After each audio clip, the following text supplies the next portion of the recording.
Hey guys. So, first off, you guys have probably noticed I'm not in front of the loot shelf. It is currently cleaned off. Everything is put away in boxes. I'm not even in that corner or in that spot of the room right now. It's actually over there right now. This is gonna be where the computer desk goes when I get it. But I wanted to record this video and I want to talk to you guys before I get the tattoo because I want to talk to you guys about the struggle that I went to and the reasoning behind getting the tattoo before I decide to get it in a few months. Honestly, I might get it after I get my next check. I might just go up, get it done, and then show you guys because it's something I really do want to get done, and it has a lot of reasoning and meaning behind it for me, and there's a reason I'm going to be getting it, and I will talk about that in a minute. But before I do, I want to talk to you guys, okay? And I want to say, because this is going to be a heavy topic to talk about, we're going to be talking about a lot of difficult things. We're going to be talking about suicide and depression and a whole mess of stuff I don't want you guys to have to listen to if you're going through a tough time yourselves. So, before we get into this, I want to say, if you are in any way depressed, suicidal, or feeling low about yourself or anything like that, please, I beg you, skip to the part where I talk about the tattoo. Do not listen to the story I'm going to be telling because it is something that will be hard for you to listen to. Please, do not listen to it. Just skip to the end. Skip to where I'm talking about the tattoo. I will leave a timestamp in the comments and in the description for the video. I will make sure to make a note of when I started talking about it. I'll actually be right back. There we go. Now I have something to write with and something to write on. So when I do get to the part talking about the tattoo, I can write down exactly when I start talking about it. So for the people who are having difficult times, can skip to it. I also want to say, if you are going through a time where you're having difficulty and you feel like this may set back your progress, skip to the part where I talk about the tattoo. If in any way, shape, or form you think hearing about the time I tried to take my own life is going to be difficult for you, skip to when I talk about the tattoo. Do not listen to me talking about my suicide attempt. Okay? I do not want you guys to have to deal with that and to have to listen to that and to potentially set you guys back on your progress. I actually even put out a statement on my Twitter before I made this video just to make sure you guys know. I want to be someone who fights the stigma, who helps show that the fight can be won. I want to help with winning the fight, not losing it. In no way do I want to set any of you guys back on your progress because I know how difficult that can be. I also want to say, if you think you're strong enough to make it through this talk and at the end of it you're having trouble and you feel down and you feel worse than you did before watching it, go to Twitter, go to Instagram, go to whatever, message me. I will 100% respond. No matter how many of you message me, I will make sure I respond because you guys deserve to be heard, and I'm not going to leave you guys in a point where you're feeling low because of this video. I don't want you guys to be hurting in any way, shape, or form at the end of this video. I want you guys to be coming out of this in a positive manner, in a positive light. If you get through this video and you have difficulty smiling, if you're feeling down, if you're feeling worse, message me. Do not be scared to. I will message back, I promise. You guys all deserve to be alive. You're all beautiful, wonderful people who deserve to be here. In no way, shape, or form do I think anyone deserves to be driven to suicide, and in no way, shape, or form do I think anyone going through it should not be heard. You guys are all wonderful people who deserve to be on this earth.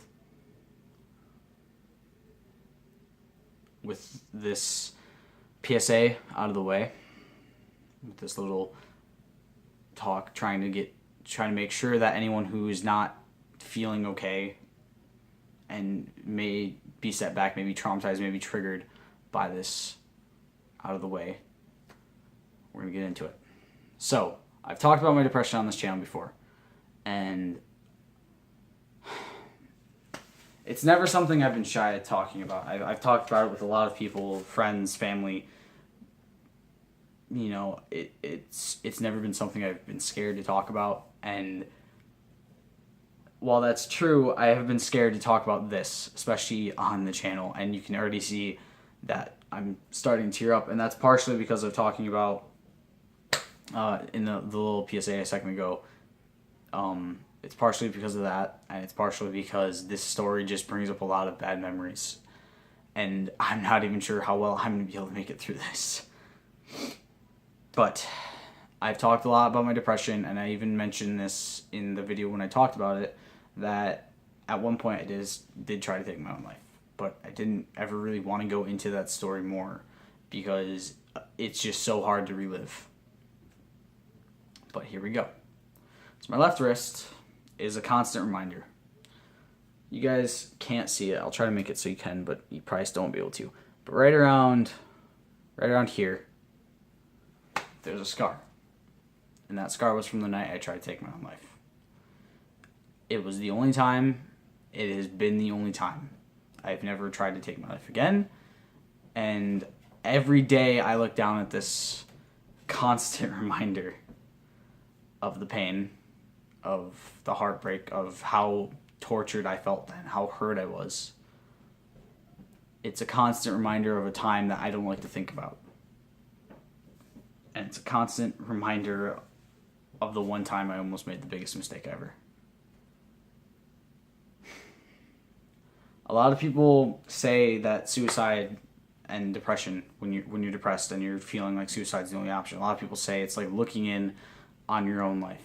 It's like you're in your mind with someone else and they're in control and all you can do is sit back and watch. And as cliche as it is, it's true. It's exactly how I felt, and it's exactly where I was. I was at a point where it felt like I wasn't in control of myself anymore. I was blowing off friends, I was blowing off family, I was blowing off school. Things that brought me enjoyment and happiness, like video games and music, did nothing. I just kind of was slumping along through life. And it got to a point where I just got to so bad. I got so bad. And it seemed like the only option. And a lot of people don't believe that, oh, that's not the only option. You can go talk to someone. Don't say that to people. If you're talking to someone and they say, oh, suicide's not, and they say they're thinking about suicide constantly, and you say, oh, it's not the only option, you have other options, don't ever say that. It's not a good thing to say. Yes, we know it's not the only option. Yes, we understand that the way we're saying these things may sound stupid to you, but until you've lived through the pain we're going through, until you've actually dealt with this sort of thing, don't try to say, oh, it's not the only option, because trust me, we know it's not the only fucking option. Okay? Anyone who's ever thought about killing themselves knows it is not the only option. Okay? You don't need to reiterate that to us. We're not 5 years old. We know suicide is not the only option. We know there's people we can call. There's people we can talk to. But for a lot of us, we're at the point where that doesn't seem like it's going to work. And that's where I was. I had people telling me it wasn't the only option, and it was just like, you don't understand. Because they don't. No one ever does. In your mind, it is the only option. It will not get better. Everything will be like this forever. That's your mindset during this entire time. Is that you're not good enough. Is that nothing you do matters. Is that you don't matter.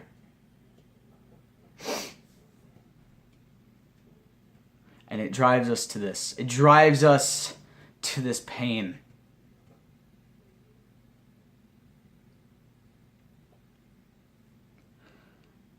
And that's where I was at. That's the mindset I was in for 2.5 years. That's the mindset I had a lot of the time in the past 5 years.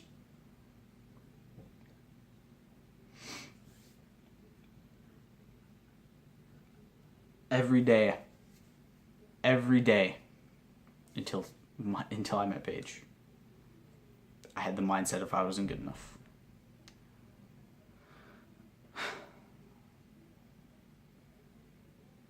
And I'm back in that mindset a lot of the time. I was in that mindset a lot of the time after she broke up with me. And I'm at a point where I'm happy again. I'm happy to be happy. But this is before I met Paige. I was in a really, really, really bad space. And I didn't care who I hurt.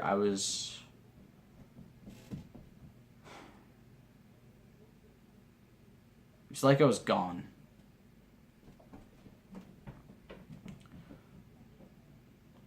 I saw everything happening, but it just didn't feel like it was actually happening.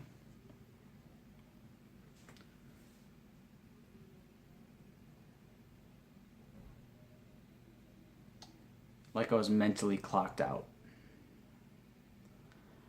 And I just didn't care anymore. You know, I saw my life going nowhere, and I just wanted to give up.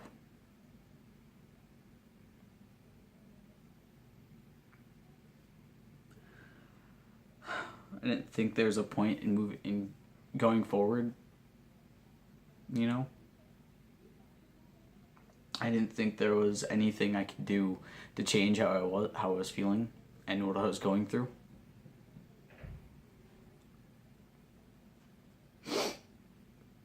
And I just wanted it all to end.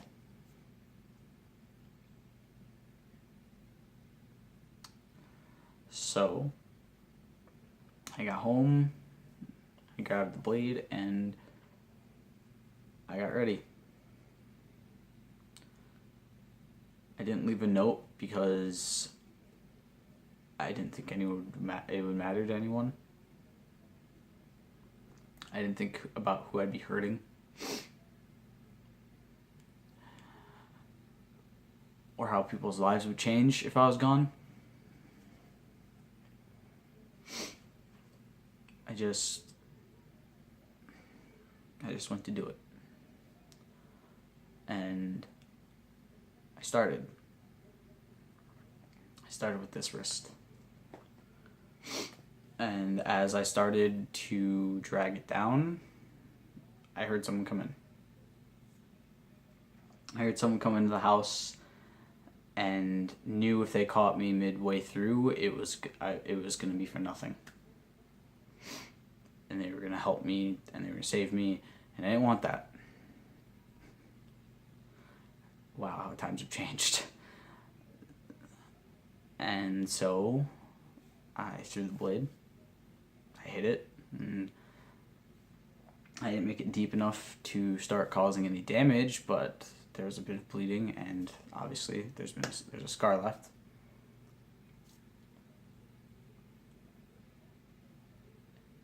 And I just kind of hid it away for months. No one knew. No one had known it happened, and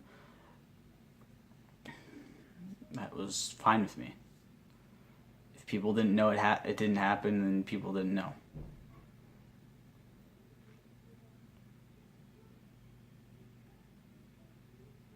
I think every single day, every time I look down at my hands, every time I see that scar, I think about what my parents, what my family's lives would be like, what my friends' lives would be like if I was gone. If I had gone through with it.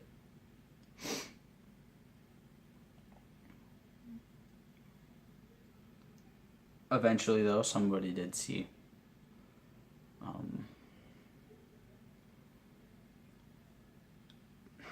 I was just wearing long sleeves a lot, and somebody caught on when my sleeve slipped down and they saw the scar. Someone saw it who actually cared. Someone realized what it meant. They talked to me about it, and they got pissed, and they got hurt because I didn't talk to them about it. I talked in the video when I talked about what I went through, that I had people who were there for me, and I'm not joking when I say I did. I actually did. There was actually people who cared. And I told them if it ever got so bad that was all that was on my mind, I would tell them, and I didn't, because I didn't think they really cared.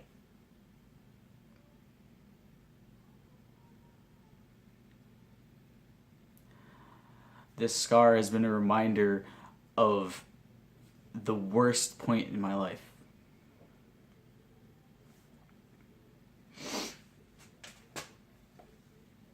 It has been a constant reminder for 5.5 years, almost 6 probably. I honestly lost count of how shitty I felt back then. Of how shitty I felt the past 2 months.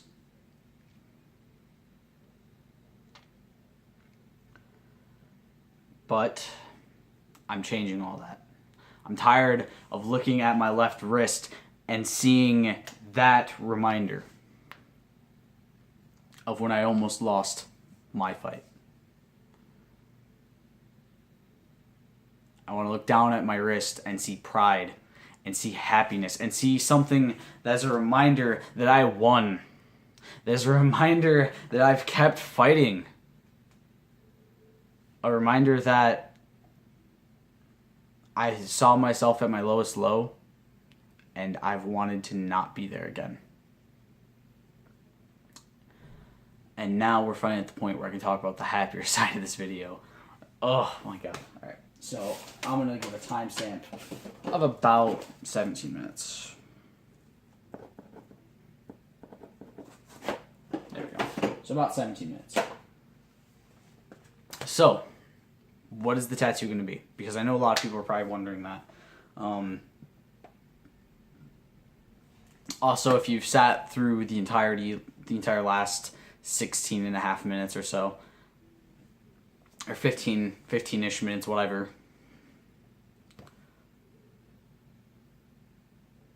you are a trooper. Because holy shit, I could not, I had trouble getting through it. And I'm the one talking about it. But if you're rejoining us, if you felt like you were going to have too much difficulty hearing about that, welcome back. So, what is the tattoo going to be? Well, there is a certain tattoo that a lot of people who fight through mental illness, or who have helped people fight through mental illness, or have been affected by it, get when it's at a point like that. Typically, it's on the wrist. A lot of the times, it's on the wrist, but you can get it anywhere on your body. You can get it on your back, on your arms, on your legs, on your stomach. I think when I was looking through a bunch of photos of it, kind of trying to see some, I saw a girl who had it on her chest, on the side of her chest. You can get this tattoo anywhere you want to, but I'm choosing my left wrist. The reason I'm choosing my left wrist is to do with the story, and it's because it's a constant reminder of when I was at my lowest. The tattoo I'm talking about, if you guys have never heard about it, is a semicolon. You get a semicolon tattoo, and it's one of those things that just kind of reminds you of your fight. If you guys want to know more about the semicolon tattoo, look up Project Semicolon. It is a fantastic thing. It was started by a woman who, I believe her father committed suicide, and then she came up with Project Semicolon. It's all about your journey through your own issues and getting to a point where you're happy again. Now, I'm not going to be doing the full project, which goes from a semicolon to a triple to a Sol Invictus thing of semicolons, which is 6 semicolons around, or 6 apostrophe commas around one single period. I'm not going to be doing that because the point of mine is just to be a reminder of what I fought through and where I am now. I don't know if I'm not just going to get a straight up semicolon. I'm not just going to get a regular little semicolon right there. No, I'm going to get something done with it. It's going to be something special to myself. It's going to be something that matters to me. It's going to be something that represents who I am, and it's going to be something that I want the world to be able to see, and to see that tattoo and realize what it is and say, I'm happy you're still fighting.